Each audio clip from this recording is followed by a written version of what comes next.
Ladies and gentlemen, good evening and welcome back to our channel once again. And it is my hope and prayer that the video is going to find you guys in good health. Personally, I am fine. As you can see, Kisumu is fantastic. And maybe you could also let me know where you're watching the video from, the county or the country, in case you are out of the republic. Ladies and gentlemen, Raila Odinga is facing serious political dilemma. As a matter of fact, Raila Odinga and William Ruto are in talks. Obasanjo, the former Nigerian president, brokered that peace deal. And that peace deal is causing serious problems in Azimio. And if not well managed, Azimio Lomoja One Kenya alliance is likely to split. For those who followed yesterday's event in Kakamega, it was clear from the speeches that majority of Azimio leaders are against Raila Odinga and William Ruto talking. So currently, Raila Odinga is facing three major dilemmas. The first dilemma is the AU. Raila Odinga has already declared his interest of becoming the next chairperson of the African Union Commission. Indeed, Azimio la Umoja One Kenya Alliance declared their support for Raila Odinga. But for Raila Odinga to win, for Raila Odinga to vie, he must get the support of the government. And therefore, the government of Kenya, led by William Ruto, is currently campaigning for Raila Odinga. Which means, whichever way you look at it, Raila Odinga must work with William Ruto. He must work with the Ministry for Foreign Affairs. So that is the first dilemma. Because if he will not be able to work with Kenya government, then there's a problem. So just want to explain to you guys how this is giving Raila Odinga a serious headache. For the past few weeks, the Gen Zs in Kenya have been demonstrating. And Raila Odinga is also bidding to become the chair of the African Union Commission. There is no way Raila Odinga can bring peace between, say, DRC and Rwanda, or say, Ethiopia and Eritrea, when he can't facilitate peace in Kenya. And I've always believed that could have informed Raila Odinga's move to try and save William Ruto. So that's the biggest challenge he's facing, the AU bid. The second dilemma Raila Odinga is facing is the Gen Zs. The Gen Zs made it very clear from the onset that Baba, weka kando. We saw what you did. These guys wamekudharau. So tuachie, we stay. But that's a very big problem. These guys have been able to organize rallies minus Raila Odinga, which means these things will go like this. Therefore, Raila Odinga will become irrelevant. Because for a long time, most people believed that for any demonstration to succeed in the Republic of Kenya, the only person who could call them was Raila Odinga. In fact, the Gen Zs have also been in a position where now they are able to even call for holiday. Like I'm foreseeing a Tuesday, shops will be closed. Previously, that was the preserve of Raila Odinga, which means if he plays a bit, they'll go. The third challenge, and this is where the conflict now comes in, the 2027 politics. William Ruto's rating is currently upper chini. Everybody, including those who voted for him, don't want to hear anything about him. Which means there is a chance that someone can actually run and win. So Raila Odinga wants to run for the AU. Then there is also the 2027 politics.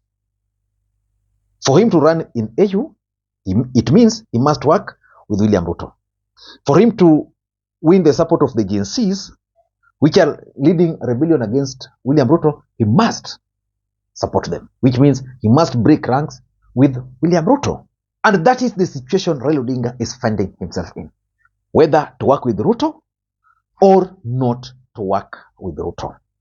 And Raila Odinga, in my view, is leaning towards working with William Ruto. And that is bringing a lot of problems in Azimio. So in this video, I want to explain to you guys why Azimio la Umoja One Kenya Alliance leaders are totally against the move by Raila Odinga to work with William Ruto. Remember, yesterday, Raila Odinga had to even explain He had to explain that the reason why he went to KICC, because that's actually something which has caused a lot of problems. The reason why he went to KICC is because Kalonzo forced him.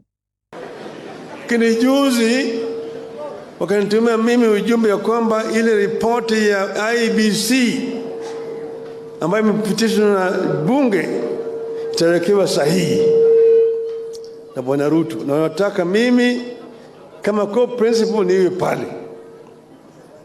Wakasema itakuwa Ikulu. Wakasema mimi siendi Ikulu, iwe mahali ingine. Wakasema kwa OP, nikasema hapana.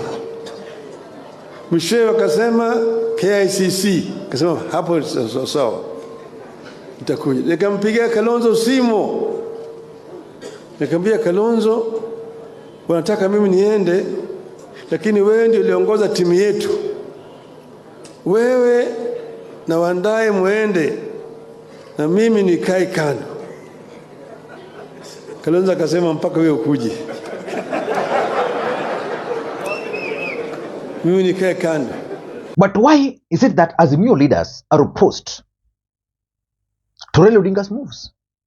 That's exactly what I want to explain in this video.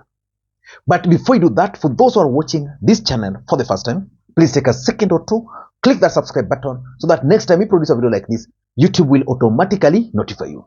And to the subscribers, I want to continue thanking you guys for your continued support. Because without that support, this channel cannot be where it is. Ladies and gentlemen, without any further ado, allow me to dive in. And again, before I dive in, allow me to also introduce you guys to Lemfi.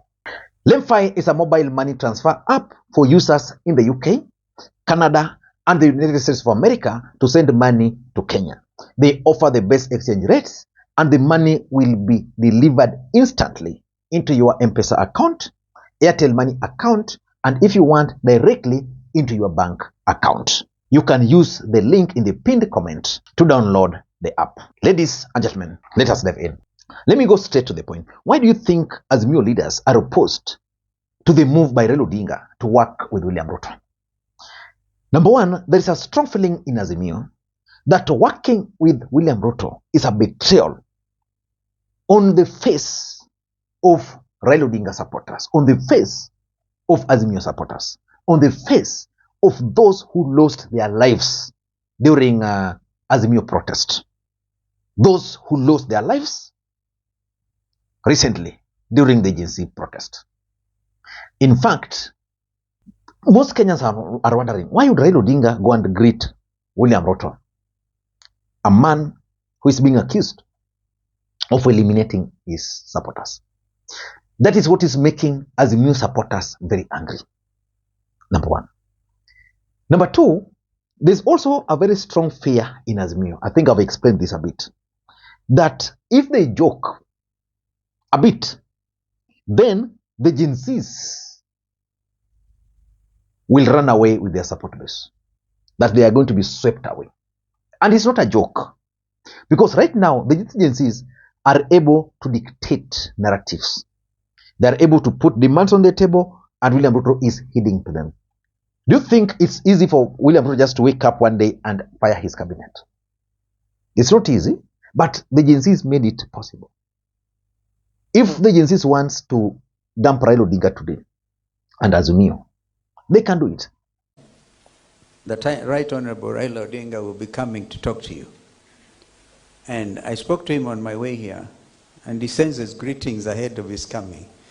Please welcome him when he does come. People went to visit him yesterday on his space. And when they visited Baba, we call him, he had to change his telephone number. Kaa nyumbani, mfanya kutosha, wakia sisi tumalize hii kazi. The Gen Zs are the majority in this country. They can decide that for us, we don't want to do with Ruto, we don't want to do with Raila. We are bringing a new person. Nothing will stop them. And that is the biggest fear. That's why Kalonzo Musyoka had to talk tough the way he talked when Raila Odinga and William Ruto announced the Multi-Sectoral Forum, blah, blah, blah. Number 3, there is also the fear that Raila Odinga is going to lose his reform credentials. That Raila Odinga has fought for Kenya. That's why the agencies were a bit sympathetic to him. And now working with Ruto would mean siding with oppressors. So I don't know how Raila Odinga is going to deal with this, because he wants to become the chair of the African Union Commission. William Ruto's government, because by law, Ruto is the president of the Republic of Kenya. He's the president. He will need their support. He can't really antagonize the government and still expect the support of the government. So his reform credentials is what is worrying those who are opposed to it. Number 4 is the factional politics within Azimio. You see, Raila Odinga has a party, and the party is called ODM Party. It has support. Ruto might not be interested in Azimio. He might be interested in ODM Party. So Raila Odinga and this ODM Party, probably, they sat and agreed that Raila Odinga is going this route. If you followed the way they were speaking, they were talking, Raila Odinga has given them instruction. But Raila Odinga is also confined again into the bigger Azimio. And Azimio is controlled by Uhuru Kenyatta. Azimio is controlled by Uhuru Kenyatta. Kalonzo is there. Raila is there. So Azimio are telling Raila, no, don't. If you check those who spoke yesterday, there's a group which were not present there. Joho was not present there. He supports the dialogue. Junet was not there. He supports the dialogue. And of course, there are also others. People like Opondo Kaloma, Gladys Wanga, and several others, even from the coastal region. So Uhuru factor is a very big factor there. That's why Eugene Wamalwa said no. There is also Jeremiah Kioni. No. And lastly, there's also a strong feeling that the dialogue is only going to benefit Ruto. That there is no political value Raila Odinga can currently extract from William Ruto. That Ruto is finished, politically speaking. I don't know what you think, but that's my take. Let me ask you this question. Is Rigathi Gachagua and William Ruto mending fences? Until next time, this is Lee Makwiny. Bye-bye.